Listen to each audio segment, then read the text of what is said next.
વરાછામાં માતા પિતા માટે વધુ એક લાલ બત્તી સમાન કિસ્સો સામે આવ્યો છે। 2 વર્ષની બાળકીએ પોતાના ઘરે રમતમાં પ્લાસ્ટિકની બોટલમાં રાખેલું ડીઝલ પીધું હતું। આ દરમિયાન પાડોશીની નજર પડતા તેને બોટલ છીનવી તાત્કાલિક 108 બોલાવી બાળકીને હોસ્પિટલ ખસેડી હતી, જ્યાં 12 દિવસની સારવારના અંતે માસૂમ જિંદગીનો જંગ હારી ગઈ હતી। મૂળ બિહાર અને વરાછા ભવાની સર્કલ પાસે વર્ણિ સ્ટાર નામથી નવનિર્મિત ડાયમંડ કંપનીમાં ખાલિક શેખ પરિવાર સાથે રહે છે। પરિવારમાં પત્ની, 2 દીકરા અને 1 દીકરી છે। નવનિર્મિત બિલ્ડિંગમાં જ ખાલિક શેખ મજૂરી કામ કરીને પરિવારનું ગુજરાન ચલાવતો હતો। ખાલિકની એકની એક 2 વર્ષની દીકરી ગત 12 સપ્ટેમ્બરે ઘરની બહાર રમી રહી હતી।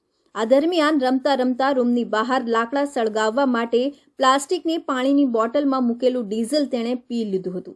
બાળકી ડીઝલ પી રહી હતી ત્યારે પાડોશીની નજર તેની પર પડી હતી। તેમણે આવીને બાળકીના હાથમાંથી ડીઝલની બોટલ છીનવી તાત્કાલિક 108 બોલાવી બાળકીને હોસ્પિટલ ખસેડી હતી। પિતા ખાલિકે જણાવ્યું હતું કે મારી દીકરી ઘરે રમી રહી હતી ત્યારે બોટલમાં રહેલું ડીઝલ પીધું હતું।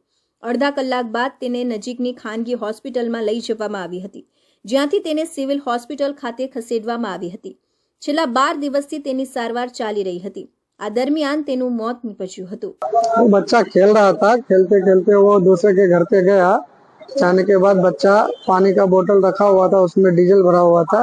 वो बच्चा पानी समझ करके वो डीजल पी लिया। उसके बाद आधा घंटा बाद उसको लेके आए मैं हॉस्पिटल। पहले तो प्राइवेट में गए, फिर उसके बाद वहाँ नहीं हुआ तो मैं सिविल में लाए। यहाँ लाने के बाद बच्चा 12 दिन रखा इधर। रखने के बाद बच्चा ने डेथ कर दिया हो।